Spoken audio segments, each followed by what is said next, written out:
Let's do some easy sets of words first of all. Cup, cop, car, car.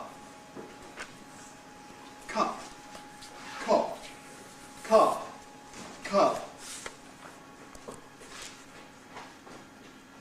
Again, cup, cop, car, car.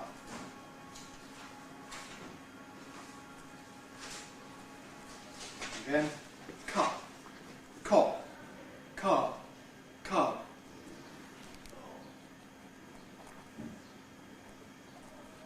Last time, cup, cop, car, car.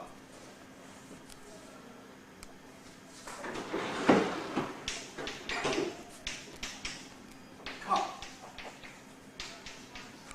cop, car, car. Now, what do these words all mean? Cup, drink out of. Cop, policeman. Car, fish. And cub, baby fox. So there we are again. Cup, cop, car, cup. Did you all get them right? Get them right? What did you say to me?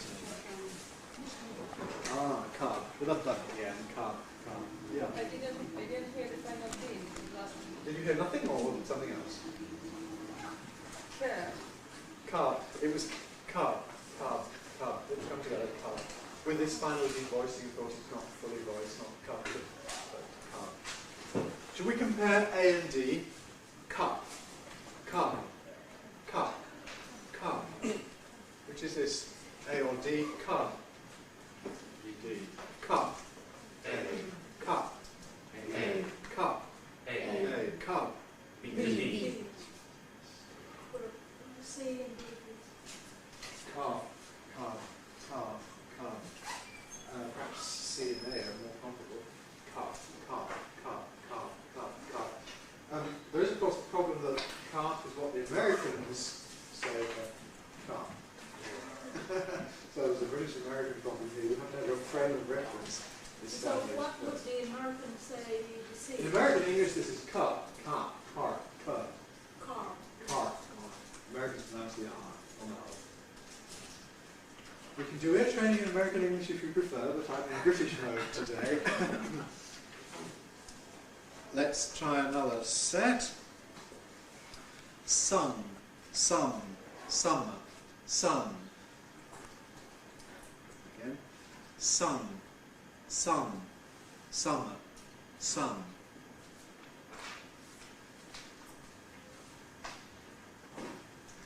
Again.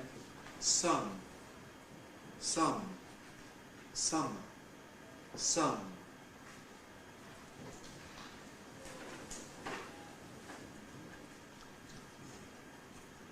Again. Sun, sun, summer, sun.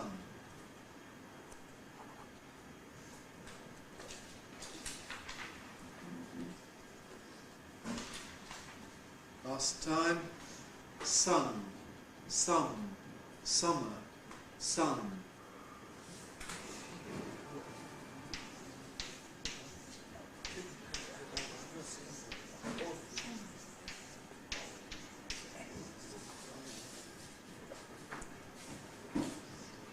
Sun, sun, summer, sun. Alright, sun, past participle of sing. Some, two possible meanings.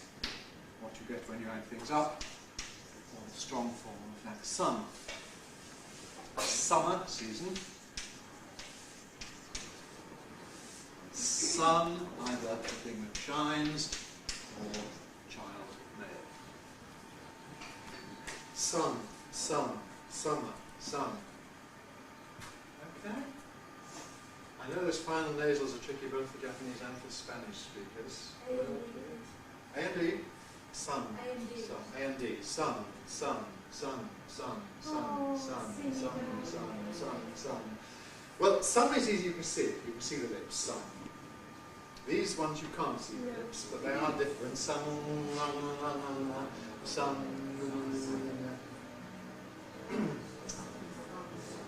How can we do this? Sun. Let's just call it A and D. Sun is A, D is sun is D. Which is a sun. D. Sun. A, D. Sun. A. Sun. A. Sun. A. Sun. D. Sun. D. Sun. D. Well, you can perhaps see, but you must train your ears to hear, because it does sometimes give a difference of meaning in this case. Alright? Ladder, leather, lover, rudder. Ladder, leather, lover, rudder.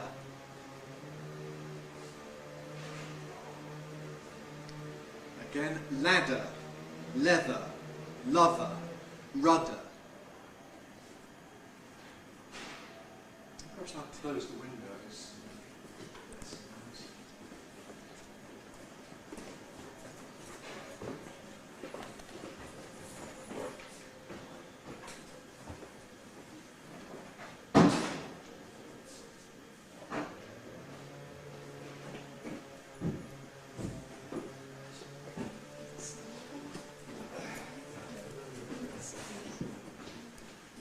It's awful with the windows closed if this room is full, but since there are only a few of us, it will be all right. Let's have them again. Ladder, leather, lover, rudder.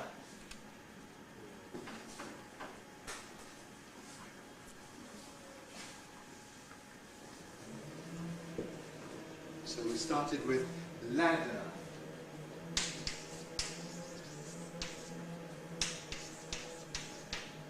Leather. Lover.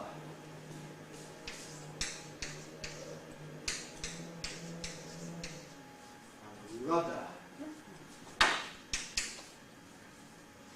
Ladder, leather, lover, rudder. Should be straightforward. Ladder, steps. Leather, animal skins used for shoes and so on. Lover, one who loves. And rudder, to steer a boat with. Ladder, leather, lover, rudder. That should be a bit easier. There's a bit more to go on with those. Rudder. What about rudder? Don't know the word or what? Rudder. I didn't know the word. I wrote rudder. Well, of course, I carefully arranged these that they might be confused with other words. Yeah. It would be rather. Versus d. So we've got rather, rudder. You can't say I'm rather tired, so I'm rather tired. Rather. Yes, a rudder in a boat, you have the to steer it behind you. The part you hold is called the tiller, but the part that is in the water is the rudder.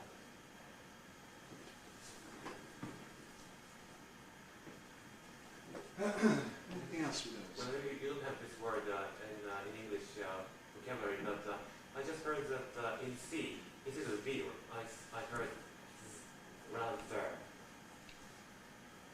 In C, Yeah, yes. so you have rudder. Oh, no. Incidental sound. Rudder, like that. I just heard L. But, Love. yeah, yes.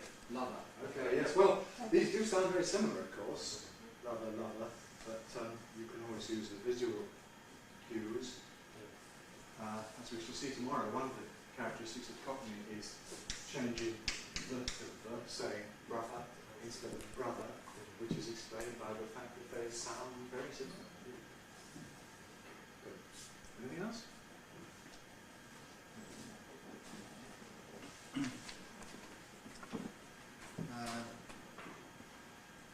Done enough of those. Let's change and do some connected English now. got a passage here, but we won't have time for all of it, but we'll have time for a bit. It starts like this. What is it about supermarkets that puts otherwise perfectly sane people into a kind of trance? They come to a halt, their trolley is strategically positioned so that no one can possibly get past. Oh, hello, Jenny. Sorry I didn't see you. I was miles away. That's just what I mean. Where exactly were you? Somewhere between marmalade and cat food, I think. Trying to reconstruct my shopping list, which as usual, I left on the kitchen table. Right, we won't have time for all of that. That's what it's about. A passage that was used for examination one year. With intonation, if you can. What is it about supermarkets? What is it about supermarkets? What is it about supermarkets? What is it about supermarkets?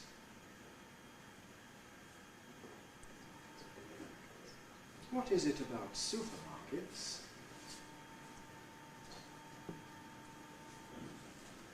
What is it about supermarkets?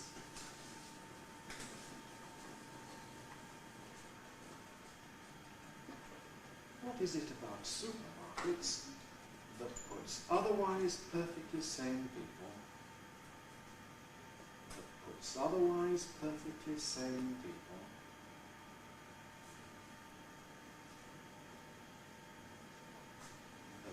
otherwise perfectly sane people,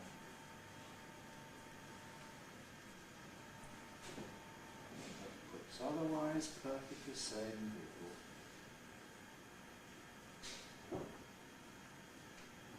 otherwise perfectly sane people into a kind of trance. Into a kind of trance.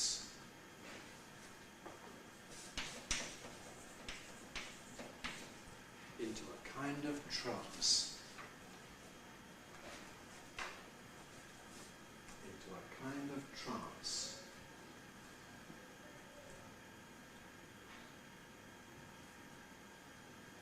Kind of trance. Do you know the word trance? Who can explain the word trance?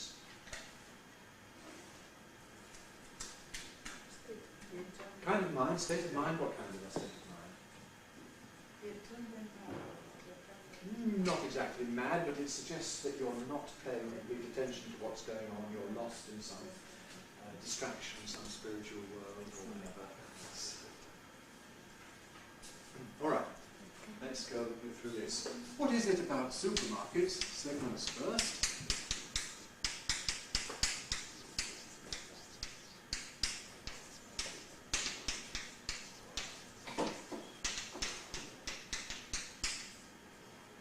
What is it about supermarkets that puts, now there's an assimilation here, instead of saying that puts, I gave you bilabial, it means that puts, which puts, but I said it was assimilated, but puts. Otherwise, perfectly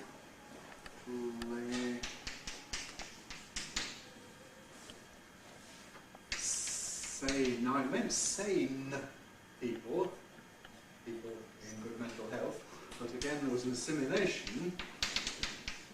So I actually pronounced sane people,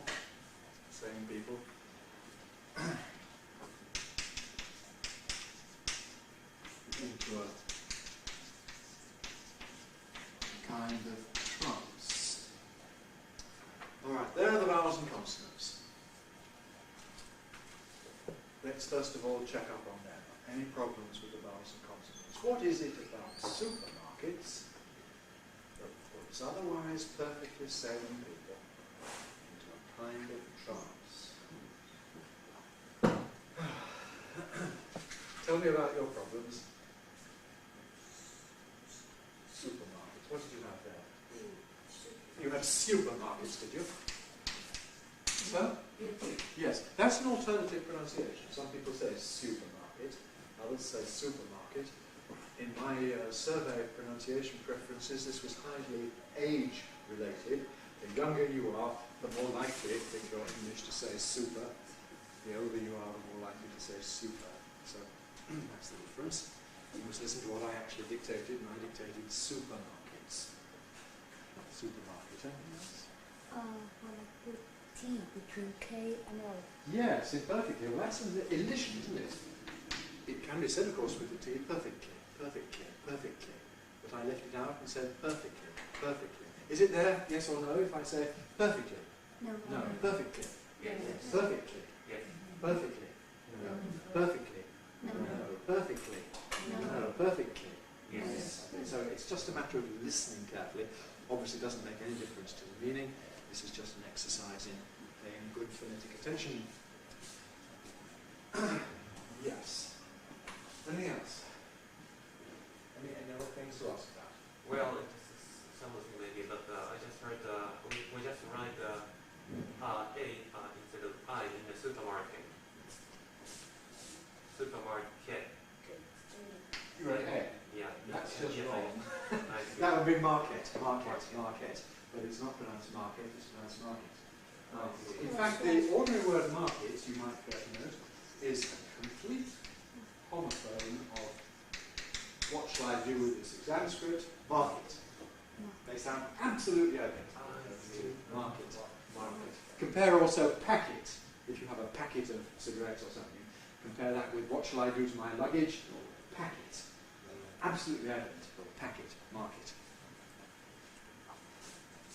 So the letter E is in the spelling, but no more than that. That, or Yes, this is the word that, the relative pronoun. Weak form is that, yes. but then, have you had a lecture on assimilation yet? Mr. Winter Lewis? Yes. Did he tell you about assimilation of place of articulation? Alveolar can become bilabial before bilabial. Doesn't make any difference to meaning, just a phonetic exercise. Can you hear it? I said the puts, the puts, the puts, the puts. You see my lips coming together. Otherwise it would be the puts, the puts, the puts, or glottal, the puts, the puts. Good. Anything else? Anybody at the back? No? Now it's time to add the dots and dashes, to add the intonation and the stress. Well now, first of all we've got to break it into groups. Word groups. Well, I did that for you because I dictated it phrase by phrase. I said, what is it about supermarkets that puts otherwise perfectly sane people into a kind of trance? Now, within each word group, what do we look for first? Place of the nucleus. Well, where's the first nucleus? What is it about supermarkets? Soup. Okay, so here's the first nucleus. And we've got to recognize a pattern here. Supermarkets.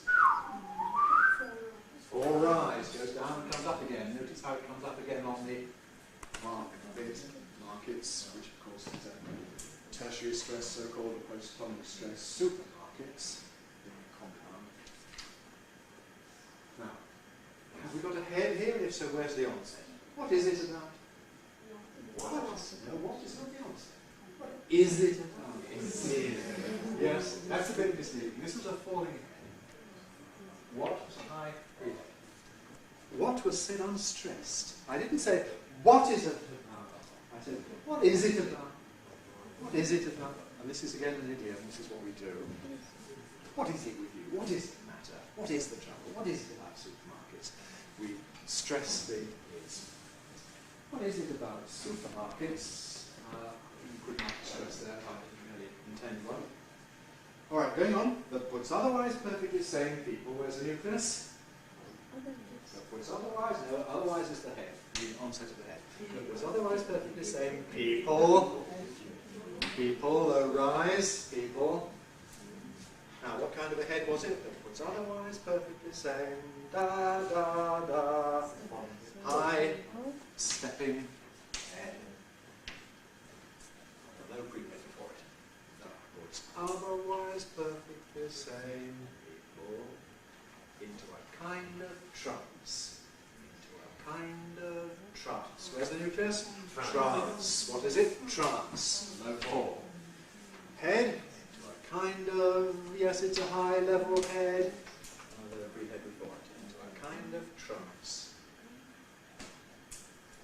why do we use these patterns?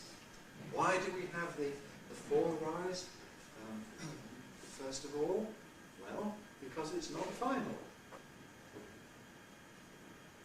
And, well, I don't think so much that it's a WH question, but there's some more to follow. There's a clause that follows that goes with it. Likewise, this one is non-final, so it has a rise or fall rise. This is the end, so we have a fall. Yes? Did you say supermarkets with a full rise and a full plus rise for example? I don't think I can say with a full plus rise because I can't do that unless I've got two words to operate with. I can't do a full plus rise on a single word. So that's the problem. I mean, if I would do it artificially, it would be, what is it about supermarkets? But of course, we've got the falling head here, so you have it even more to be recognised as a fall rise. Are we ready to move on? They come to a halt. They come to a halt. They come to a halt. They come to a halt.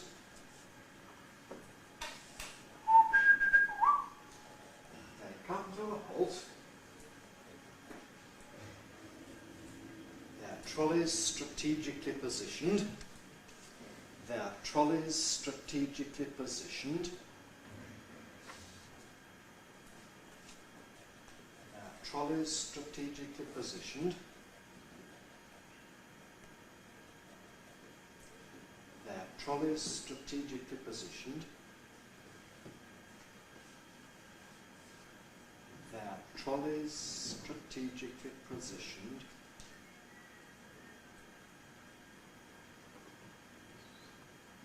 Their trolleys strategically positioned. Try saying that phrase aloud with me, everybody. Their trolleys strategically positioned. Again. Their trolleys strategically positioned. Make sure you've got everything there. Their trolleys strategically positioned.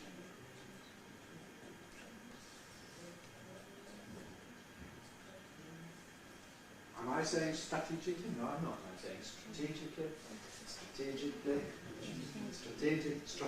strategically positioned, so that no one can possibly get past. So that no one can possibly get past. So that no one can possibly get past. So that no one can possibly get past.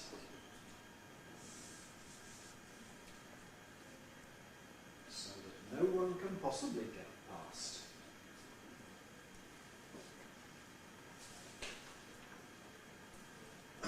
So that no one can possibly get past.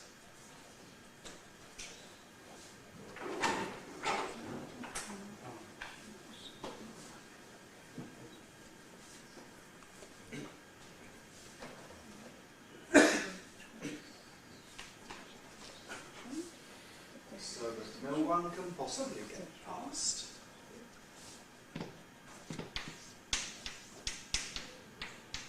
They come to a halt.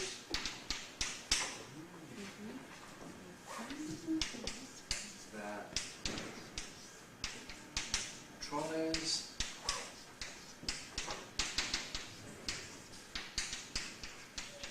strategically positioned.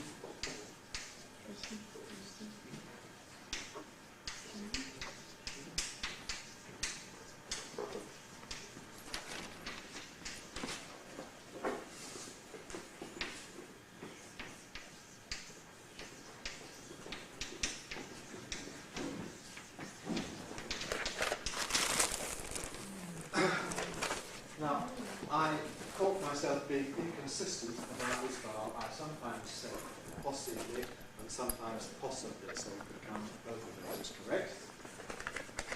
Also, I should have said that with these vowels like in happy, if you have written it in the traditional way like that, that would be acceptable, obviously.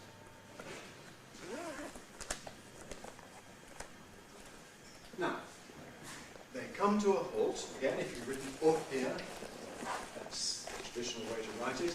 It wasn't ooh, I didn't say to a halt, but to a halt. They come to a halt.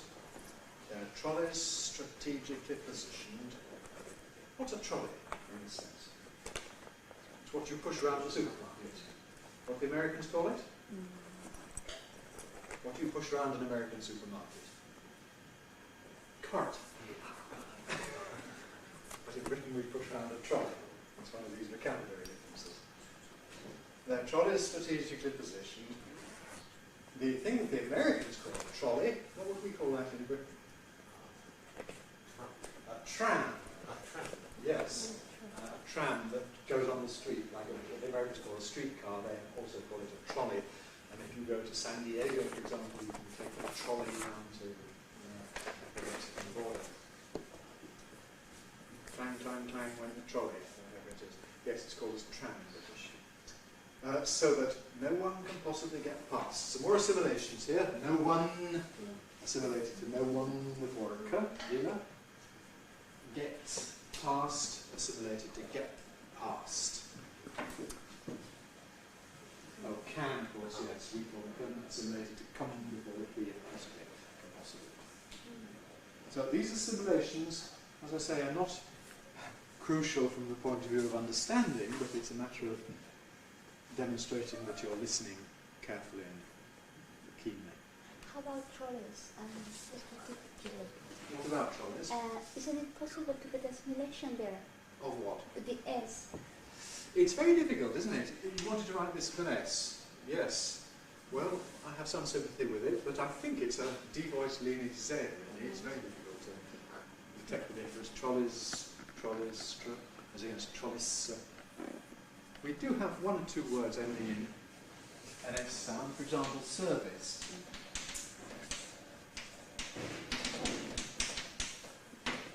If we take a sentence like the service started and compare that with the trolleys started, I don't know if you hear the difference in the final segment. The service started, that's S fortis, the trolleys started, that's leanis, but it's very subtle. So, I think it may be one of those things that the speaker is aware of, but it's very difficult for the hearer to hear. Plurals of nouns ending in voice sounds, including vowels, like Z. And in general, English doesn't have assimilation of voicing, except in these things like the contracted form is. It's. Okay, anything else about the segments, the vowels and consonants? No? There can possibly. Could the N be made vocabulary? Could you leave syllabic? Right, we could have syllabic N instead of schwa N, quite naturally.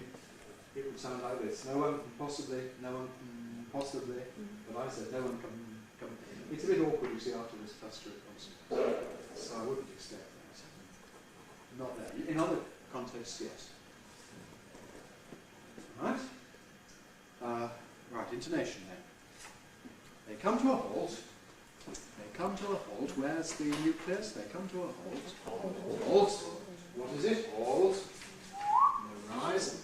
Onset of the head. Come. They come to a halt. No bass. Low pre-head, high head, low rise. They come to a halt. They come to a halt.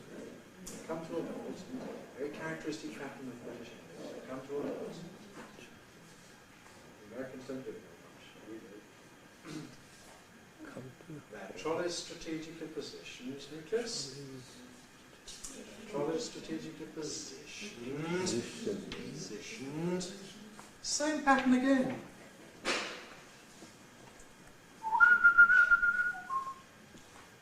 Da-da-da. They come to a halt. Their trolleys strategically positioned.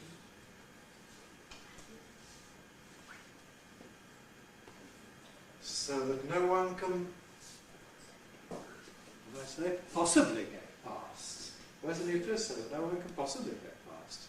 Nucleus, no one can possibly get past. What is it? Possibly. Rise forward. So that no one can possibly get past. So that no one can possibly get past. Try it all together, aloud, phrase by phrase, after me. They come to a halt. They come to a halt. Their trolleys strategically positioned. So that no one can possibly get past. So that no one can possibly get past. Yes. If you're American, you say past, but if you're British, you say past. Good.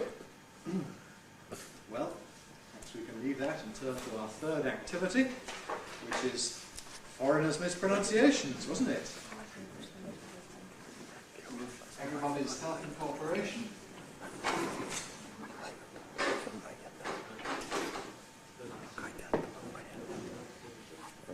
Problems? No? Oh, go on then. Tell us. We want to repeat. Yes.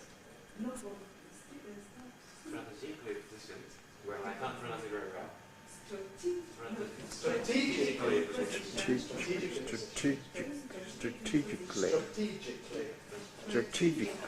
Strategically includes a compression.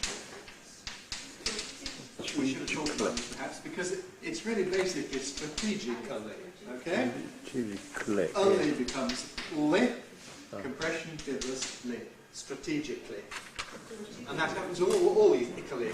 Adverbs historically becomes historically, geographically becomes geographically, economically becomes economically, and so on. Beautiful. Strategically positioned. Just can I ask just a question about what you wrote on the board? What did I write on the board? Well, it was Slavic L and non-Slavic L without schwa. Well, I just wanted to know the difference, the pronunciation difference. Well, can we go from this example? Yes. All right. With the schwa, kali, syllabic L, kli. The crucial question there is the tongue tip already in contact at the moment the sides of the back of the tongue comes away? And then non-syllabic clip. So kali, kli. Strategically. They're not linguistically importantly different, but they are phonetically distinct. Thank you very much. A pleasure. Right, when I get home this evening, after finishing work, I shall do a little jogging. Because that's very relaxing. Now, supposing what I do is jogging. Write that down. What am I doing wrong when I pronounce it jogging? Jogging. It should be jogging. So there's the correct pronunciation. Now, if instead I say jogging, what can we hear that's wrong? Jogging. If I were Spanish, I might say jogging instead of jogging. Jogging. What's wrong? The end. The end is all right. The beginning is the worst part. What am I doing at the beginning? Instead of jog.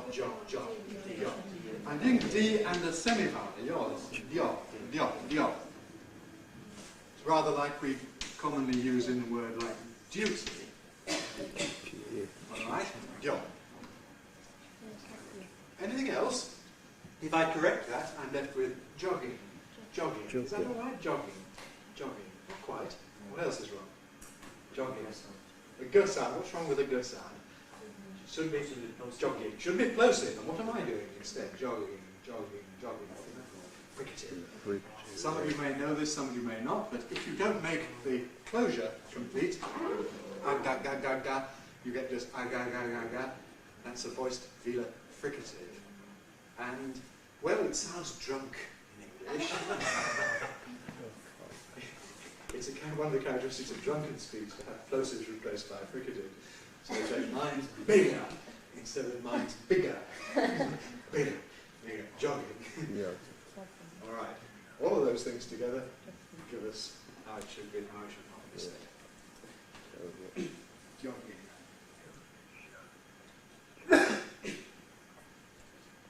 Right, how about this one? Yogi. Yogi.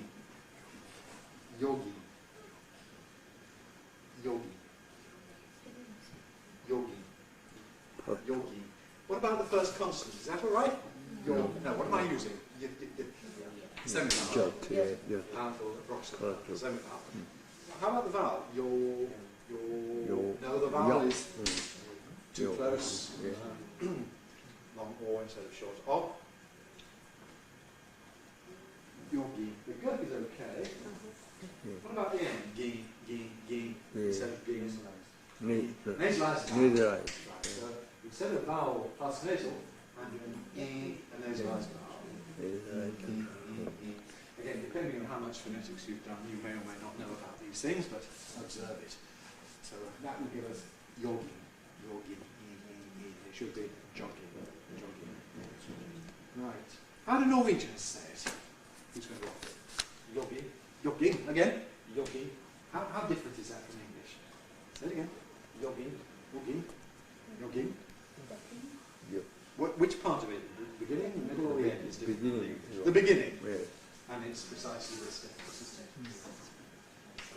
So, apart from that, it's much the same as in English. How do French people say it? Again? Jogging. Ah oui. Je voudrais faire du jogging. What have we got? Jogging. What do we notice at the beginning here now? Fricative. Yeah. Je, instead of Africa. Jogging. A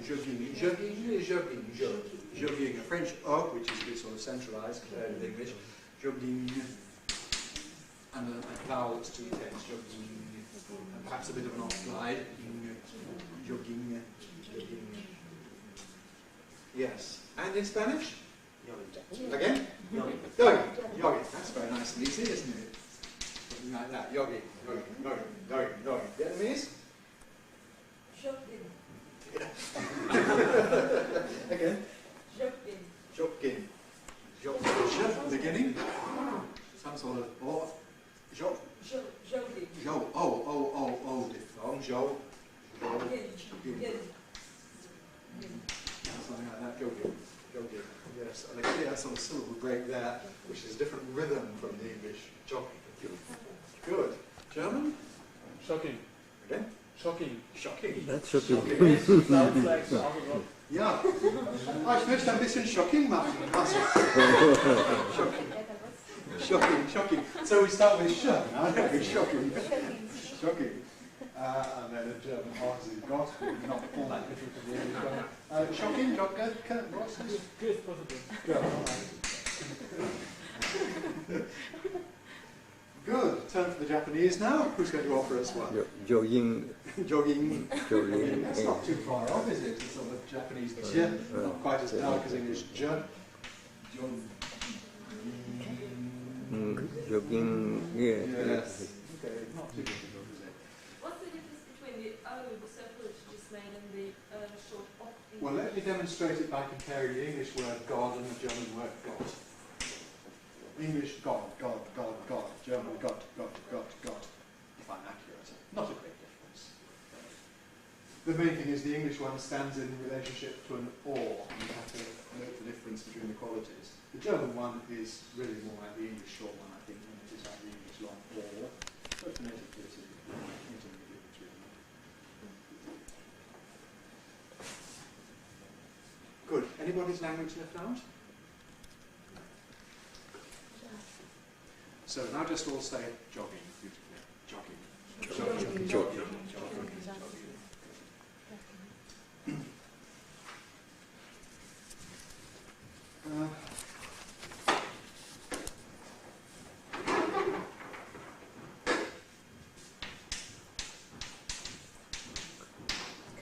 When we want to close the windows off, we draw the curtains. How would that be said by Japanese? Okay. Would you always write that down, please? Garden. And let's compare that with the English. So the Japanese version is ga, ten,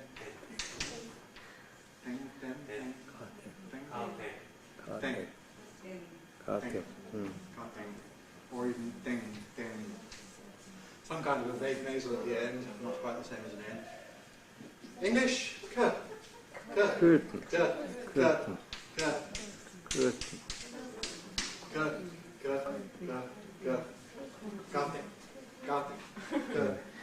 I can hear the difference. Can you hear the difference? Is this right or wrong? Curtain. Right. Gardening. That makes it too easy, doesn't it? Right, now you demonstrate it right and wrong. Do it wrong first. Right, do it correctly now. Good, that's the way. Because if you too can be aware of these differences, you see, that will help your pronunciation of English. Even more when you come to teach others in your turn. Right, there are actually several possibilities in English at this stage. I was saying it with a T nasally released into the end, curtain. But increasingly, people nowadays pronounce it curtain, curtain, curtain, curtain, with a glottal stop. Yes, they do it in American English too. The only difference in American English is the goes with retroflex, curtain. But this point applies to both British and American English, that you tend to get a glottal stop, rather than an alveolar stop with a T. There are a few people who use the old pronunciation that Daniel Jones did, which had an it in it, thus curtain. But that's very rare nowadays, curtain. Curtain. Curtain. All right. Who else has got a national version for us? What's the Vietnamese for this? It's me. Go again. Go down. Go down. Go down. Go down. Down. Something like that? Go down. Go down. Go down. Go. Isn't it O or O? Yeah, O. O. Go. It's diphthong. Go. I don't know what Oh, it is. it I is. think it's vowel. It's a bit diphthongal to me. O, rather than O. I'm afraid I don't really know much about the phonetics of Vietnamese, I'm sorry to say, so I can't really look at it from inside. I don't know about the Vietnamese tones either, except I know you have them, but can't identify them. Good. Any other interesting versions? But the Norwegians have lots of trouble with making the vowel, and they go instead, because we have Curtain. Or what? Curtain. That sounds right. Curtain. So here we have an kind of front-rounded vowel, a cur, and then a retroflex T or curtain. Curtain. Yeah, curtain. Perhaps lengthened. Curtain. Yeah. No, I don't think so. Straight into the end. Okay, let's get into it. Perhaps the end is retroflex, is it?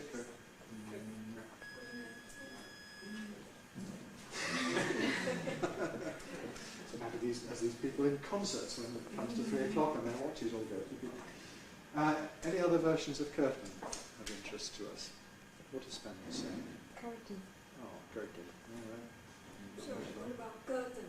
Curtain. What about curtain? Curtain. Very unaspirated K. English has aspiration in curtain. You've got curtain. No aspiration. En français? Or Ça n'existe pas. c'est une courtaine.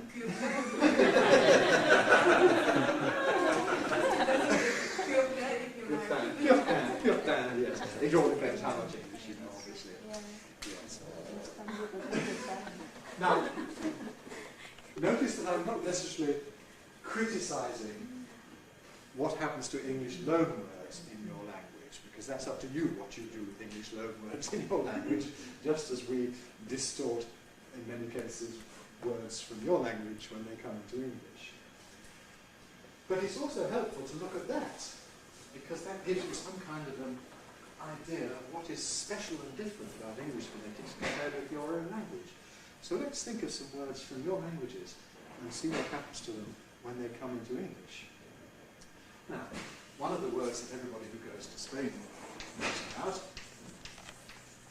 is the Spanish for tomorrow, which we think is called mañana, but you think it's... Mañana. All right, now let's first of all see what it is in Spanish, mañana. Mañana. Is that okay? Mañana. Mañana. Mañana. Mañana. Mañana. Mañana. Mañana. Mañana. Mañana. Ma. Notice how the vowel is the same in each syllable. Ma. Ña. Ña. Mañana. Mañana. Ah, ah, ah. What happens in English? Mañana. Mañana. Mañana. All three vowels are different, aren't they? What are they? Write it down. Mañana. Mañana. Mañana. And again, Spanish has this ñ sound, powerful nasal, which we don't have in English, so we split it up into two things. And yeah.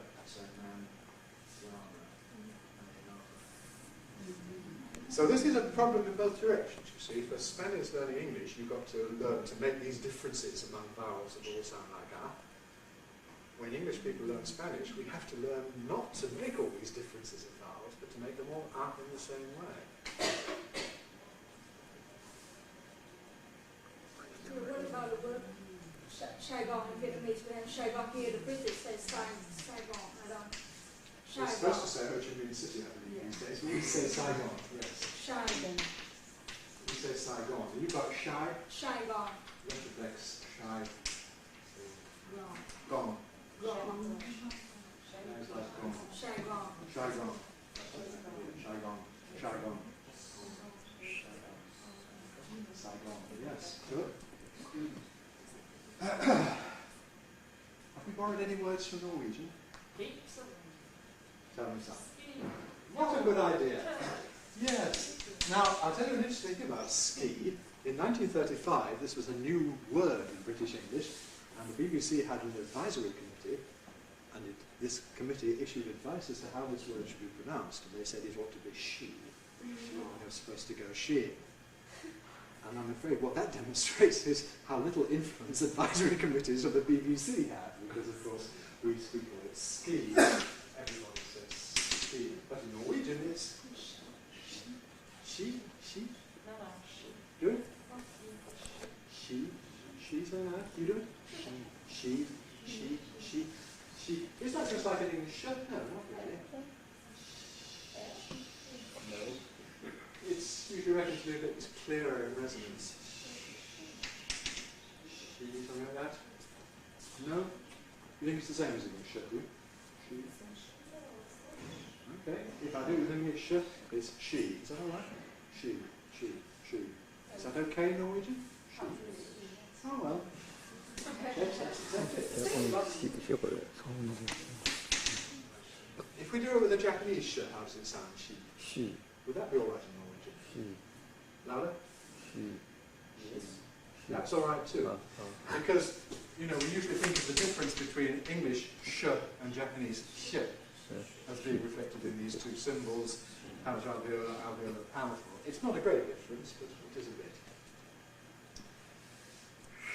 Yes. How do we get onto this? Yes, words in Norwegian. Any longer words, more interesting words from Norwegian? Fjord, yes. Which in Norwegian is pronounced fjord. Fjord, something like that, fjord. Yeah, I'm putting the R into the retroflexion of the D, as I have been taught to do in Swedish and Norwegian, when I have clusters of R, D, R, T, R, L, and R, N. Da. No? Oh. No, we don't have the final D. Alright, that's why I'm wrong on that level. I'm thinking what happens in these words like that retroflexion, you see. Alright, sorry about this. So this is fjord, just a fjord. One tap, more taps. Fjord. One, okay, single tap, fjord. What happens to it in English? Who knows what the English for this is? Well, it's usually actually fjord, which is very interesting. Fjord. Sometimes you get fjord, but increasingly people give it initial stress and then it's fjord. Why do we have to do all this? Because English doesn't really have fj, except before oo is in few. Seeing the O-R-D spelling, we think it's got to be ord. We can't cope with fj before or, fjord, so we split it up into fi, ord, and then, because Germanic words usually have initial stress, we get stress on that syllable, newly created, and we end up with feel. Feel. So it's quite an interesting set of things that happens. The English equivalent, of course, is firth, as in the firth cloud. F-I-R-T-H, that's right. Right, what word shall we have from Japanese? Let's have the most recent borrowing.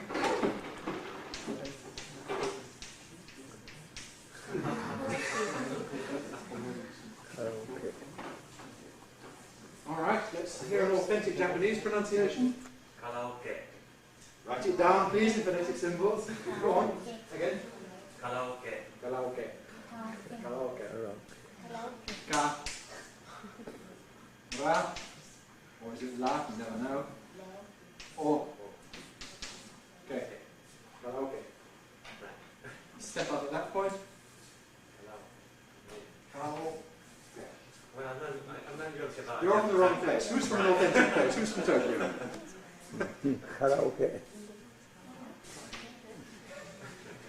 Karaoke. If we add ga, karaoke.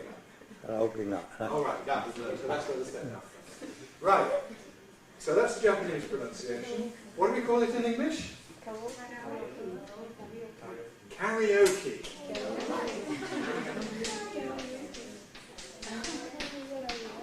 Karaoke. Now why karaoke? Well, we impose an English stress pattern on it. We take this O as the stressed vowel. We can't have final E in English. No words end in E. So we change it to I. Lots of words end in I. Now, this perhaps would most normally suggest schwa, karaoke, but schwa before another vowel would give you an intrusive R, karaoke. And that really is a bit awkward. So we change it not to schwa but to I. Karaoke. Karaoke. Try saying it in the English way, karaoke. Karaoke. Now try saying it in the Japanese way, karaoke. Karaoke. That's right. Well, I think our time is running out because you've got a lecture to go to, haven't you? So thank you very much. Thank you.